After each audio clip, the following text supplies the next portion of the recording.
Hello students, कैसे हो आप सभी लोग? सभी लोग अच्छे होंगे। आज हम जहाँ पे हमने छोड़ा था, कुछ टाइम से क्लासें नहीं आ पा रही थी क्योंकि जो मोबाइल का स्पीकर था आवाज़ आने वाला वो ख़राब हो गया था। इसलिए देखो ये नया माइक परचेज किया है। अब देखो यहाँ पे हम देखते हैं लवण परिवार। लवण परिवार क्या होता है? लवण हमने पढ़ लिया था अम्ल और क्षार के बारे में। अब तक अम्ल जो स्वाद में खट्टे होते हैं और जो स्वाद में कड़वे होते हैं वो क्षार, और लवण क्या होते हैं? स्वाद में थोड़े नमकीन का जैसा इनका टेस्ट होता है। तो इनका निर्माण कैसे होता है? तो निर्माण हमने पिछली क्लासों के अंदर पढ़ा है कि जो उदासीनीकरण अभिक्रिया होती है, ठीक है, उदासीनीकरण जो अभिक्रिया होती है वो क्या होती है? जब अम्ल और क्षार की अभिक्रिया करवाई जाती है तो लवण प्लस जल बनता है, इसे उदासीनीकरण अभिक्रिया कहते हैं। तो इनका निर्माण कैसे होगा? देखो अम्ल, कोई भी अम्ल ले लेते हैं, HCl प्लस क्षार का निर्माण, ठीक है, अम्ल और क्षार। क्षार क्या हो गया? NaOH, सोडियम हाइड्रोक्साइड, ठीक है। इनका जब हम करेंगे तो क्या बनेगा? साल्ट बनेगा एक तो NaCl, ये वाला Cl और ये Na, फिर ये OH और ये H मिलके H2। यही तो हमारी परिभाषा थी उदासीनीकरण की कि लवण प्लस जल, सॉरी, क्षार प्लस अम्ल मिलकर किसका निर्माण करते हैं? लवण प्लस जल का। तो ये हो गई इसकी निर्माण की विधि। हमें निर्माण की विधि के अंदर ये अभिक्रिया लिखनी है। उसके बाद आती है क्लोर क्षार प्रक्रिया। क्लोर क्षार प्रक्रिया क्या होती है? क्लोर क्षार प्रक्रिया जब हम NaCl को H2O के साथ, मतलब लवण को जब जलीय विलयन में क्रिया करवाई जाती है तो ये NaOH प्लस, ठीक है, NaOH, एक ही H यहाँ से निकलेगा, अब एक H और Cl बच गया तो ये बना लेता है Cl2 प्लस H2, यानी कि क्लोरीन गैस और हाइड्रोजन गैस का निर्माण करता है जब इसका विद्युत अपघटन किया जाता है। जब नमक NaCl कौन सा सूत्र होता है? साधारण नमक का सूत्र होता है। साधारण नमक की अभिक्रिया जब जलीय विलयन में विद्युत अपघट्य के द्वारा इनकी जब अभिक्रिया करवाई जाती है विद्युत अपघटन के द्वारा, तो सोडियम हाइड्रोक्साइड यानी क्षार, क्लोरीन गैस और हाइड्रोजन गैस बनती है।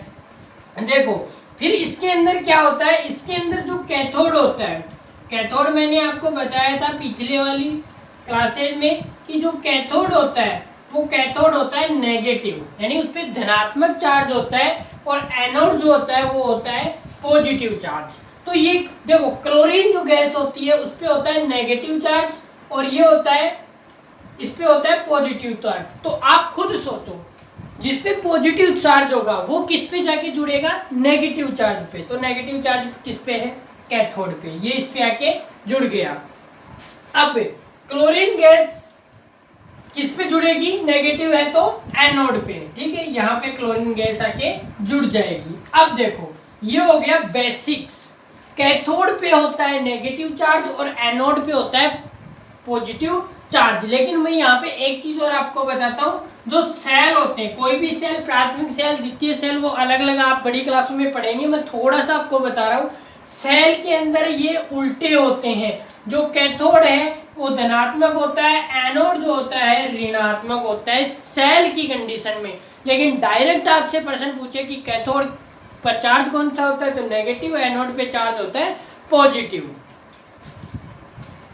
अब बात करते हैं विरंजक चूर्ण की। विरंजक चूर्ण जो होता है उसका साधारण सूत्र होता है CaOCl2, कैल्शियम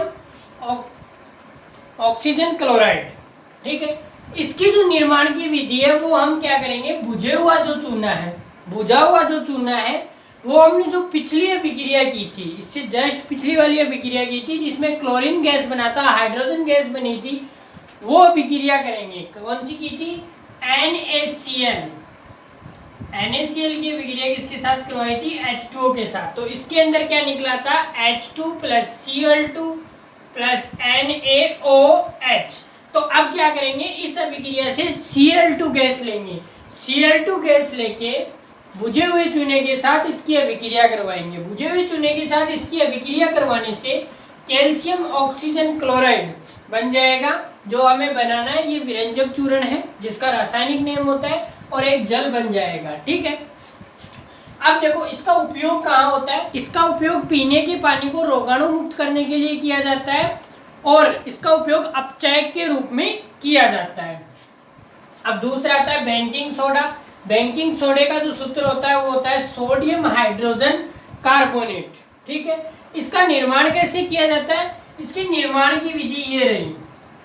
इसका निर्माण किया जाता है जब साधारण नमक को जल के साथ अमोनिया की उपस्थिति में जब तीनों की अभिक्रिया करवाई जाती है तो एक बनता है अमोनियम क्लोराइड और एक बनता है सोडियम हाइड्रोजन कार्बोनेट जो है बेकिंग सोडा। ये हमें बनाना होता है, ये बन जाता है। ये बनाने के बाद क्या होता है, अब इसके उपयोग क्या क्या, इसके उपयोग जो हैं वो है स्वादिष्ट खाना बनाने में। ठीक है, स्वादिष्ट खाना बनाने में या किसी के पेट की अम्लता को दूर करने के लिए एंटासिड के रूप में प्रयोग किया जाता है। एंटासिड के रूप में, एंटासिड वे पदार्थ होते हैं जो शरीर में उपस्थित अम्लता की मात्रा को कम करते हैं, उसे कहते हैं एंटासिड। ठीक है, तो ये क्या करता है, ये हो गया। अब देखो ये जब हम भोजन पका रहे हैं तो वहां पे इसकी क्रिया ये कैसे करेगा, ये है बेकिंग सोडे का सूत्र NaHCO3। ये क्या करता है, सोडियम Na2CO3, ठीक है, सोडियम कार्बोनेट में बदलता है और H2O और CO2 के रूप में गैस बाहर निकल जाती है, कुछ मात्रा में पानी बच जाता है। ठीक है, अब इसका एक दूसरा रूप आता है बेकिंग पाउडर। बेकिंग पाउडर क्या होता है, जब इसमें H+ आयन के साथ इसकी क्रिया करवाई जाती है तो CO2 और H2O और अम्ल का सोडियम लवण बाहर निकल जाता है, इसे क्या कहते हैं, बेकिंग पाउडर। अब अगला जो पॉइंट आता है वो आता है धोने का सोडा। ठीक है, इसका जो सूत्र होता है वो होता है सोडियम कार्बोनेट प्लस 10H2O। इसका निर्माण कैसे करेंगे, इसका निर्माण करेंगे सोडियम कार्बोनेट को जब 10H2O जल के अणु मिला देते हैं तो सोडियम कार्बोनेट प्लस 10H2O धोने का सोडा बन जाता है। धोने का सोडे का उपयोग कपड़े धोने में किया जाता है और रासायनिक प्रक्रियाओं के लिए लैब के अंदर किया जाता है। एक आता है क्रिस्टलन। क्रिस्टलन क्या होता है, इकाई, एक सूत्र इकाई के अंदर, एक सूत्र इकाई के अंदर उपस्थित जल के अणुओं की संख्या क्या कहलाती है, क्रिस्टल कहलाती है। क्रिस्टलन से पहले आपको एक क्रिस्टल और समझना पड़ेगा। क्रिस्टल क्या होता है, छोटे छोटे पार्टिकल्स होते हैं, बहुत छोटे छोटे।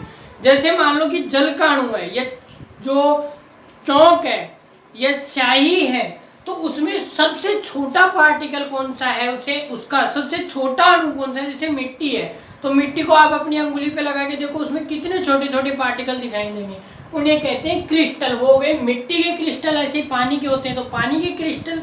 तो एक इकाई, सूत्र इकाई में उपस्थित जल के अणुओं की संख्या क्या कहलाती है, क्रिस्टलन कहलाती है।